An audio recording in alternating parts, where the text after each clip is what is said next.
What's going on YouTube? Death Metal Gaming here, and I have the return of So Seth, I'm back again. back again, Seth. Seth, what you went to Columbus this weekend, and what did you do? I played Exodia FTK again.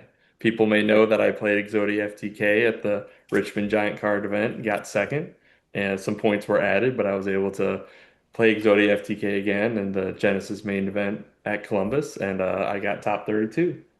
Top 32. That's a great achievement.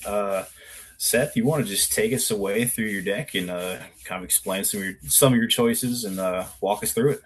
Yeah, so not too many things are dissimilar from the previous YCS Richmond video, so I won't spend too much time dwelling on that. But I'll talk about some changes and talk about how things kind of changed about the deck in between. So, as always, in order to play Exodia FTK, gotta have Exodia, all five pieces as we see here. Nothing crazy about that. Going along with that, still kept the similar Dark Lord engine, two Ixal, which went to 5 points, a Googlet, and a banishment of the Dark Lords. Again, when Ixal and Googlet are sent, that's draw two cards. Googlet can then search a card in addition to those two cards, usually search banishment, which will search Ixal, and that serves as a +1 in the deck, and also gives you a level 10 dart in the hand that you end on. To kind of couple with that, similar engine as before, three Allure of Darkness, which are 5 point each, and the Pot of Acquisitiveness. Again, in the perfect situation, you'll banish two Exodia pieces with two of your Allure of Darknesses, and one, typically the Dark Lord Ixal with the other Allure of Darkness. The Pot of Acquisitiveness will target two of those banished Exodia pieces, and then, as we'll see in a little bit, the Infernoid Evil that's banished by Link Apple. So that allows you to, again, as I described in the Richmond video, that allows you to banish the Exodia pieces, allows the deck to continue to stay even in hand. So you're seeing more live cards in the hand. Awesome. So the new engine that we're kind of dealing with, I'll just kind of put all the parts here. It's one subspace battle, three cards from the sky, three Tokusano Shinkiyomi, That's a uh, handful. Yeah. Three, Sandion the Time Lords, two, Cephalon the Ultimate Time Lord, and one, Zaphion the Time Lord. So, as I talked about at the end of the Richmond video, I had been playing with a level 10 engine before. This Time Lord engine was one I'd considered, but with the release of Subspace Battle, this really kind of changed the entire layout of the deck and made it something that I was willing to play. Subspace Battle is a new card. If people don't know what it does, you apply the effect 3 times in sequence. Both you and your opponent will select one monster from your deck. You'll compare attack, and the higher attack goes to hand.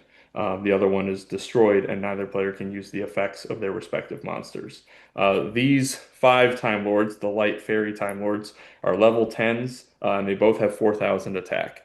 So typically nothing is getting over this. So playing Subspace Battle, revealing three of these Time Lords essentially becomes a +2, which is essentially the boost the deck needed to be consistent. These five cards also couple. Um, Essentially with three cards from the sky and two of these TSs. The cards from the sky banishes a light fairy monster from your hand, and you get to draw two cards. The TS essentially send a level 10 from your hand or field to the graveyard and draw two cards as well. So pretty much both parts of this engine worth both parts with this engine, allowing it for the most kind of internally consistent. This is a little bit kind of off to the side. This Zaphion has zero attack, so it's not a great target for subspace battle. You can do it in a pinch, but this is a level 10. If this is sent from the field to the graveyard, you get to draw another card. So oftentimes this is your normal summon. You'll play TS, draw two cards, and then he'll get you another +1. So again, a +2 and a +1 within this engine. Like I said before, Dark Lord Ixal is a level 10. In a pinch, you can always use it with that if needed. But this level 10 draw engine is different from the previous deck, and honestly is kind of the main drawing engine that the deck has. You gotta love to see them pluses. Absolutely. A similar type of thing as before. Three into the voids. The one link apple, again, reveal, banish one from your extra deck. I run three Infernoid Evil and then Link Apple will draw you a card. When the Infernoid Evil is banished, you search a void spell or trap card, so you can search one of these into the voids. So Link Apple again becomes another +1 in the deck.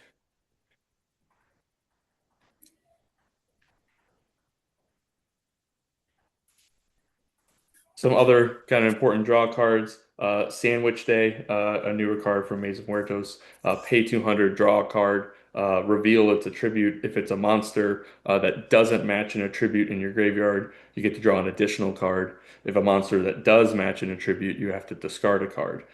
This is great in terms of setting up because you run the Zephion that goes to the graveyard, which is your only water, and you run your Link Apple, which goes to your graveyard, which is your only fire. So it's common to set this up.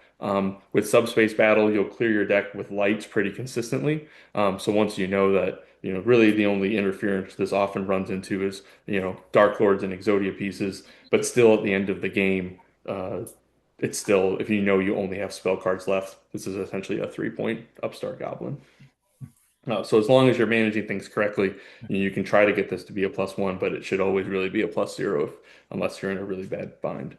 Pot of Duality, still an excellent card for drawing, and 3 Upstart Goblins, and still have points enough for a Pot of Greed, which again, another +1 and then a potential +1 in the deck.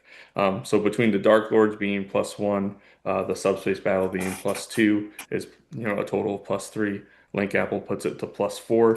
The Zephion puts it to +5. Pot of Greed puts it to +6. Sandwich Day puts it to +7, which is essentially just the strength of the deck, can get you to be, +7 cards in hand if you see things in the order you need to see them.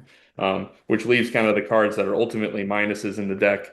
Again, these are all minuses. The Magical Mallet obviously shuffles things back. This is important because, if you draw too many bricks, too many non-combo pieces, this can help reset your hand and give you what you need. It also can reactivate Subspace Battle if you happen to draw into too many Time Lords early. The Gold Moon Coin adds 2 cards from your hand to your opponent's hand, and then draws 2 cards. Again, is a minus, but in a pinch, and given the limit of the draw cards that we have available, this is kind of a non, selective Before way you, of being able to continue to draw cards, and seem to work out really well. yeah, And that is the before I deck get at 40 cards, here, exactly 100 points. Uh, I could talk about the side deck a little bit. Typically, going second, your options are limited. You can't special summon because of Pot of Duality. Can't conduct your battle phase because of cards from the sky. So really, what was cited in at best was 3 sphere modes. Really only came up in about 2 or 3 matches. Also would cite a second Pot of Acquisitiveness. I was kind of expecting to interact with a lot more Herald of Green Lights. I didn't actually get green lighted all day. okay, Lucky me. But if green light shut one of mine down once they realized kind of what I was on, this was my way of trying to counter that, just to have a second one in hand. If they had if something negated the actual activation. Uh, Rest of my side deck didn't really come up. 3 Hanawata for burn if needed. 3 Herald of the Abyss was supposed to be my out to Super Magnus since I couldn't really use a special summon Kaiju. Um, 3 Illusion Gate. Again, nothing really came up where I preferred this over sphere mode. And then a Pot of Benevolence and 1 Spiritualism. This was in case I saw a Monarch Festival's hand rip, and Spiritualism was kind of my one out for Dimensional Fissure. The deck is a little bit weaker. The interactions with Dimensional Fissure are more significant, really just with the TS level 10 draw card says send to the graveyard. Before we were okay, playing trade in that says discard. So that does allow kind of for a little more interaction, a little more weakness.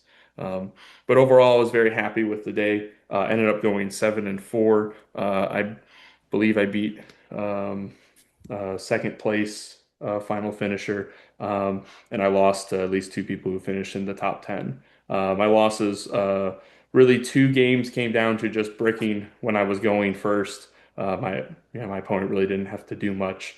And then I lost to a uh, Radiant Typhoon player, who topped 8. He won the die roll and had all the negates he needed games 1 and 3.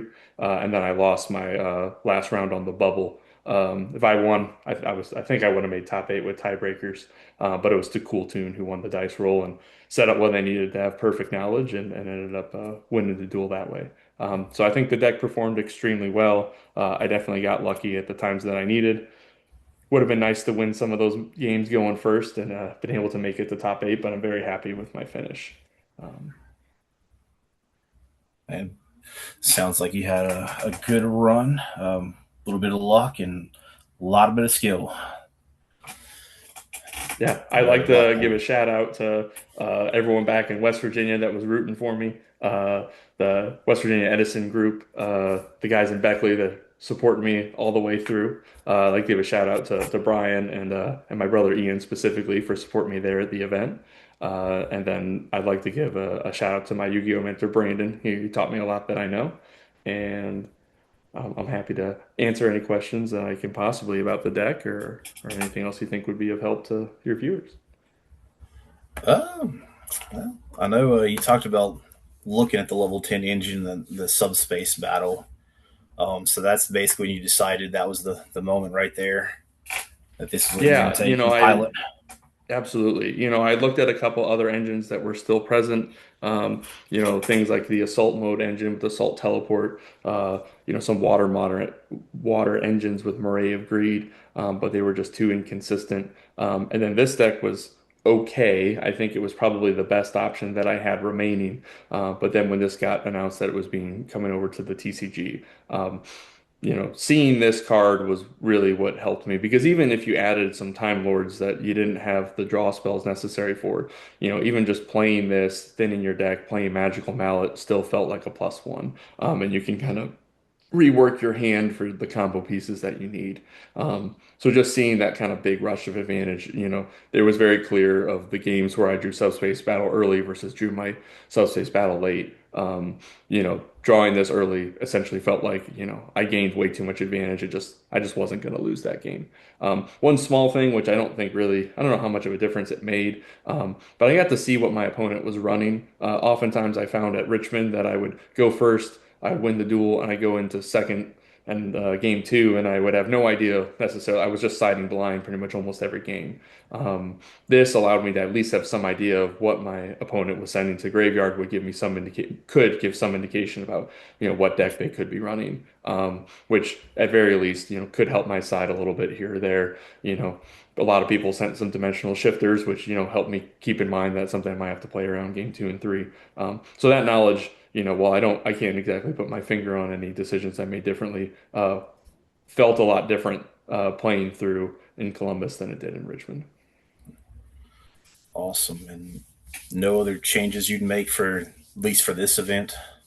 Yeah, going back through everything, I really don't know if there was anything I could have played that, would have resulted in a different outcome. The two games, that I bricked was just the nature of having Time Lords and Exodia pieces, and I can't run 35 Upstart Goblins, so that was just the nature of how the deck had to run. And then, the Cool Tune game and the Radiant Typhoon game that I lost, one and three. I mean, they set up their field properly. They knew how to play against me, and I really don't know if there was any decisions I could have done that would have got me there. So, again, would have been nice to top eight and continue forward. But you know what, I'm very pleased with how the deck went, and I'm hopeful that we'll see what is done with some of the points after success I had. I was able to have a round one feature match that was written, so I was very happy with that, and that was I was very happy with how that all ended up. I'm glad to hear it. We're looking forward to your next iteration, whenever that may come about in the future. Yeah, we'll see But yeah, what I know the you, points have in store for us next time. I said it last time that I didn't think a deck would survive to Columbus. I'm really not sure if one will survive to the next YCS, but you know what? I'll keep an eye out for it, and we'll see what's left. And if I can find something that works, I'll be sure to make it and bring it. awesome, man. Thanks so much, Seth, for hopping on here with me. It is much appreciated. All right, Congrats on your performance, and we look forward to seeing you next time. thanks very much.